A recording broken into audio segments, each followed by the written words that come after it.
Hello students, ఈ week MCQs చూద్దాము. First question, consider the following statements regarding monetary policy committee.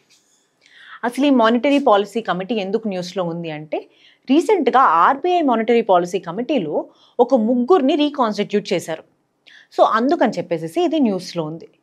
ఒక్కసారి మనం monetary policy committee గురించి చూసుకున్నట్టయితే ఆర్బీఐ యాక్ట్ని 2016లో అమెండ్మెంట్ చేశారు. అప్పుడు ఆ అమెండ్మెంట్లో ఈ మానిటరీ పాలసీ కమిటీని తీసుకురావడం జరిగింది. మొత్తం ఈ మానిటరీ పాలసీ కమిటీలో 6 మెంబర్స్ ఉంటారు. ఎంతమంది ఉంటారు? 6 మెంబర్స్ ఉంటారు. 6లో ముగ్గురు ఆర్బీఐ నుంచి వస్తారు, ముగ్గురు గవర్నమెంట్ అపాయింట్ చేస్తుంది అనమాట. అయితే ఆర్బీఐ నుంచి వచ్చినటువంటి ముగ్గురులో ఒకళ్ళు ఆర్బీఐ యొక్క గవర్నర్. ఆర్బీఐ గవర్నర్ ఈయన ఆ కమిటీకి చైర్పర్సన్గా ఉంటారు. రెండోది వచ్చేటప్పటికి ఆర్బీఐ యొక్క డిప్యూటీ గవర్నర్ ఉంటారు రెండవ పర్సన్గా. అండ్ మూడవ పర్సన్ వచ్చేటప్పటికి ఆర్బీఐ ఒక పర్సన్ని నామినేట్ చేస్తుంది. సో ఇట్లా మొత్తం 6 మెంబర్స్ ఉంటారనమాట. వీళ్ళు ఏం చేస్తారు అంటే జనరల్గా మనకి ఇన్ఫ్లేషన్ టార్గెట్ అనేది సెట్ చేసుకుంటాం. ఈ ఇన్ఫ్లేషన్ టార్గెట్ కన్నా ఎక్కువ వెళ్లకుండా అండ్ తక్కువ వెళ్లకుండా ఒక మానిటరీ పాలసీని అండ్ రెపో రేట్స్ని ఎంత ఉండాలి అనే విషయం మీద వీళ్ళు డిసైడ్ చేస్తారు. అండ్ దాంతోపాటు రికమెండేషన్స్ కూడా ఇస్తుంటారనమాట. సో వీళ్ళు ఇచ్చిన రికమెండేషన్స్ అనేవి జనరల్గా ఆర్బీఐ మీద బైండింగ్గా ఉంటాయి. ఒక్కసారి మనం స్టేట్మెంట్ చూద్దాం. ఫస్ట్ స్టేట్మెంట్ ఏంటి? The central government is empowered to constitute 6 member MPC. మనం చెప్పాం కదా, సెంట్రల్ గవర్నమెంట్ ఆర్బీఐ యాక్ట్ ప్రకారము 6 మెంబర్స్తో ఉన్నటువంటి మానిటరీ పాలసీ కమిటీ అనే దాన్ని పెట్టాల్సి ఉంటుంది. సో ఫస్ట్ స్టేట్మెంట్ అనేది కరెక్ట్. సెకండ్ స్టేట్మెంట్ ఏంటి? MPC is interested with the task of fixing bench mark policy rate. అదే ఇన్ఫ్లేషన్ టార్గెట్ ఏదైతే ఉంటుందో దానిలో ఉండేటట్టుగా ఈ రెపో రేట్ అనేది పెట్టాల్సి ఉంటుంది. ఆ పాలసీ రేట్ అనేది చెప్పాల్సి ఉంటుంది ఈ monetary policy committee. So second statement కూడా కరెక్ట్. థర్డ్ స్టేట్మెంట్ ఏంటి? The decision of the MPC would be non binding on RBI. మనం ఏం చెప్పాం? ఆ ఎంపీసీ ఏదైతే డెసిషన్ తీసుకుందో, ఏ రేట్ అయితే పెట్టాలి అని చెప్పిందో అది ఆర్బీఐ మీద బైండింగ్గా ఉంటుంది, నాన్ బైండింగ్ కాదు. సో ఇప్పుడు థర్డ్ స్టేట్మెంట్ అనేది తప్పు. Number of statements correct 1 and 2. Answer ఏముంటుంది? Answer will be A 1 and 2. Okay, next question చూద్దాము. బోడో నాపం which is recently secured a geographical indication tag is related to which of the following states? రీసెంట్గా అస్సాంలో మొత్తం 8 varieties of థింగ్స్కి ఈ GI tag అనేది ఇచ్చారు. అందులో బోడో నాపం ఒక 3 రైస్ బియర్ వెరైటీస్, ఇంకొక 4 ఫుడ్ వెరైటీస్ అండ్ ఒక టెక్స్టైల్ వెరైటీకి ఇచ్చారనమాట. ఈ బోడో నాపం అనేది ఒక ఫెర్మెంటెడ్ ఫిష్. ఈ ఫిష్తో చేసినటువంటి ప్రోడక్టే బోడో నాపం. సో దీనికి జిఐ ట్యాగ్ అనేది ఇచ్చారు. సో క్వశ్చన్ ఏంటంటే ఇది ఏ స్టేట్కి సంబంధించింది అని. ఇది అస్సాం స్టేట్కి సంబంధించింది. ఆన్సర్ ఏంటి? B Assam. Okay, next question. Consider the following statements regarding Swachh Bharat mission. రీసెంట్గా అసలు మనకి ఎందుకు ఇది న్యూస్లోకి వచ్చింది అంటే 10 year యానివర్సరీ అయిందనమాట ఈ స్వచ్ఛ భారత్ మిషన్కి. ఇది స్టార్ట్ చేసి దాదాపు 10 ఏళ్ళైంది. 2014 అక్టోబర్ 2న స్టార్ట్ చేశారు. ఇది గాంధీ జయంతి రోజు స్టార్ట్ చేశారు. ఎందుకంటే గాంధీ గారి ఆదర్శాల ప్రకారము స్వచ్ఛత అంటే ఏదైనా సరే క్లీన్గా ఉండాలి అనేటటువంటి ఆయన ప్రిన్సిపల్స్కి ఆధారంగా మనం ఈ స్వచ్ఛ భారత్ మిషన్ని తీసుకొచ్చాము. ఒక్కసారి మనం స్టేట్మెంట్స్ చూద్దాము. ఫస్ట్ స్టేట్మెంట్ ఏంటి? It was launch on 2 October 2014. Correct కదా, ఇందాక చెప్పుకున్నాం. గాంధీ జయంతి 2014 రోజున దీన్ని మనం లాంచ్ చేయడం జరిగింది. And aiming to eliminate open defecation and improve solid waste management. So ఈ స్వచ్ఛ భారత్ మిషన్లో 2 ఫేజెస్గా చేసామన్నమాట. ఫస్ట్ ఫేజ్లో ఓపెన్ డెఫెకేషన్ అంటే ఏదైనా సరే దీనికోసం ఓపెన్ డెఫెకేషన్ ఎలిమినేట్ చేయడము అండ్ దానికోసం అని చెప్పేసి టాయిలెట్స్ని కన్స్ట్రక్ట్ చేయడం చేశారు. రెండో ఫేజ్లో సాలిడ్ వేస్ట్ మేనేజ్మెంట్ గురించి అంటే గార్బేజ్ ఫ్రీ సిటీస్ని తీసుకురావడం మీద కాన్సన్ట్రేట్ చేశారనమాట. సో ఈ 2 ఫేజెస్గా మనం ఓపెన్ డెఫెకేషన్ ఫ్రీ అండ్ దాంతోపాటు సాలిడ్ వేస్ట్ మేనేజ్మెంట్ మీదే ఈ దృష్టి అనేది పెట్టారు. సో ఫస్ట్ స్టేట్మెంట్ అనేది కరెక్ట్. సెకండ్ స్టేట్మెంట్ ఏంటి? The mission is divided into 2 submissions. Swachh Bharat Mission Gramin for rural areas and Swachh Bharat Mission Urban for cities. మనం already ఇందాక ఫేజెస్ గురించి చెప్పుకున్నాం కదా. ఈ మిషన్ ఇంప్లిమెంటేషన్ కూడా 2 రకాలుగా డివైడ్ చేశారు. ఒకటి స్వచ్ఛ భారత్ గ్రామీణ్, రెండోది స్వచ్ఛ భారత్ అర్బన్. ఇప్పుడు స్వచ్ఛ భారత్ అర్బన్ వచ్చేటప్పటికి ministry of housing and urban affairs వాళ్ళు ఇంప్లిమెంట్ చేస్తూ ఉంటారు. అదే స్వచ్ఛ భారత్ గ్రామీణ్ ఎవరు? మినిస్ట్రీ ఆఫ్ జల్ శక్తి దీన్ని ఇంప్లిమెంట్ చేస్తూ ఉంటారు.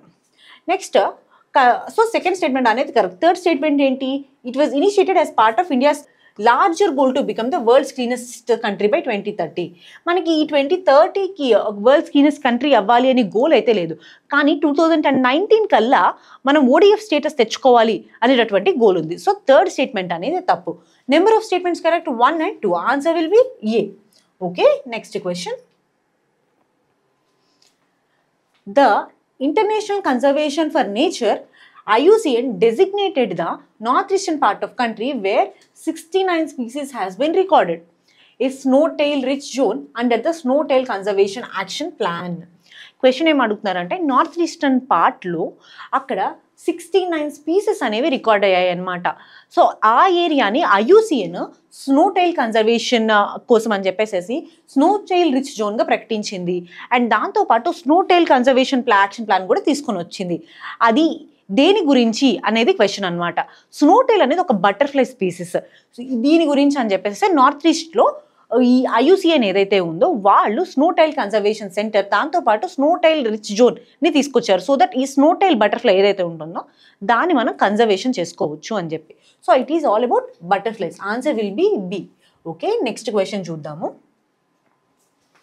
It is a transboundary river that originates in the Tibet and is part of Koshi or Saptakoshi river system in Nepal.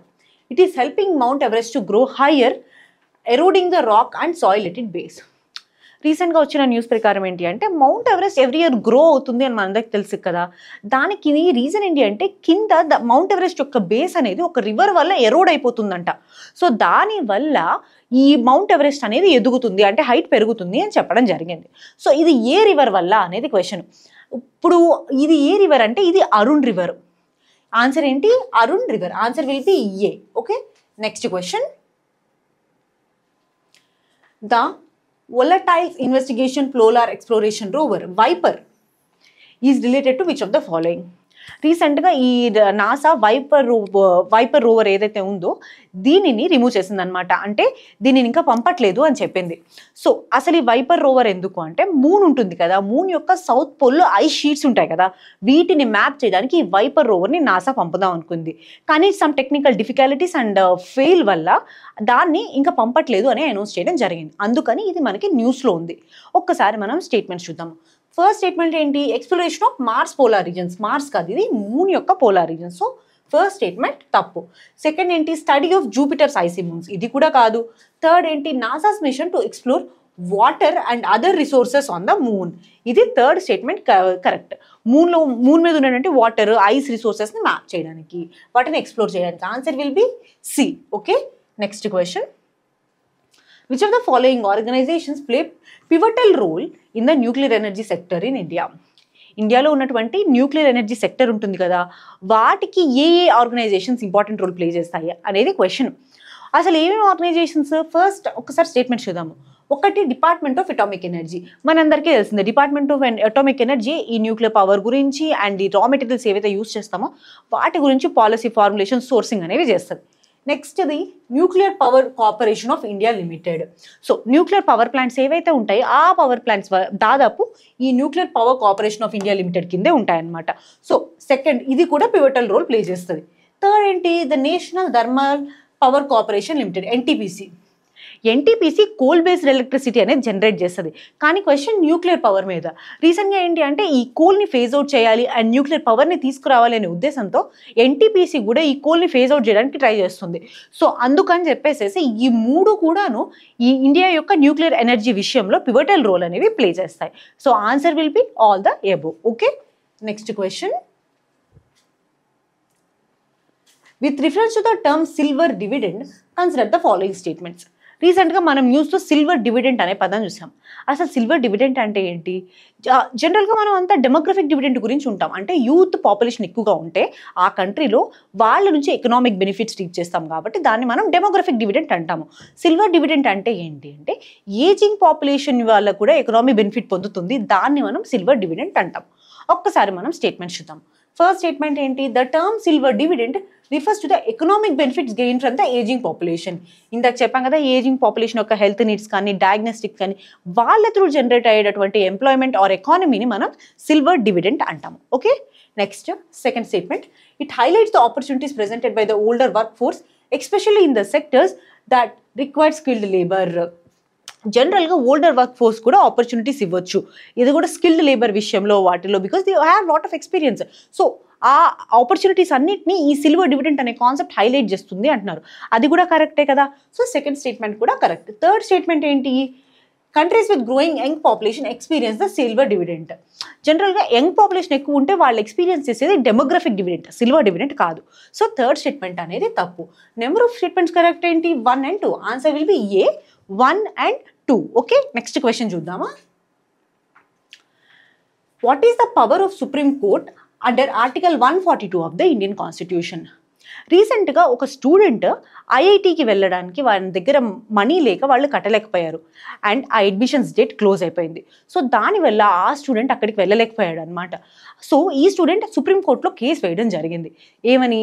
నాకు చదువుకునేటటువంటి ఆపర్చునిటీ ప్రొవైడ్ చేయాలి అని. సో అప్పుడు సుప్రీంకోర్టు ఆర్టికల్ 142 ప్రకారము ఆ పర్సన్ని ఆ కాలేజ్కి అలో చేసింది. అసలు ఆర్టికల్ 142 అంటే ఏంటి? ఒక్కసారి మనం స్టేట్మెంట్స్ చూద్దాం. ఒకటేంటి? To declare laws unconstitutional. Second ఏంటి? To give directions for the enforcement of the rights. రైట్స్ని ఎన్ఫోర్స్ చేయడానికి డైరెక్షన్స్ ఇస్తున్నాము అని చెప్తున్నారు. నెక్స్ట్ ఏంటి? Third, to grant such order may be necessary for doing complete justice in any case matter. ఏ కేసులో అయినా సరే ఆ పర్సన్కి లాస్లో అలాంటి ఏమీ లేకపోయినా అతనికి కంప్లీట్ జస్టిస్ని ఎన్ష్యూర్ చేయడానికి మనం ఈ ఆర్టికల్ ఉంటుందన్నమాట. ఆర్టికల్ నెంబర్ ఏంటి? 142. అది థర్డ్ స్టేట్మెంట్లో చెప్తున్నారు. ఫోర్త్ ఏం చెప్తున్నారు? To appoint judges of the high court. So answer ఏంటి అంటే ఆర్టికల్ 142 అంటే ఏ సిచ్యువేషన్లో అయినా అది మన లీగల్ ప్రొవిజన్స్లో లేకపోయినా సరే కోర్టు ఆ పర్సన్కి కంప్లీట్గా జస్టిస్ చేయడానికి ఈ ఆర్టికల్ని యూజ్ చేసుకొని జస్టిస్ చేయొచ్చు.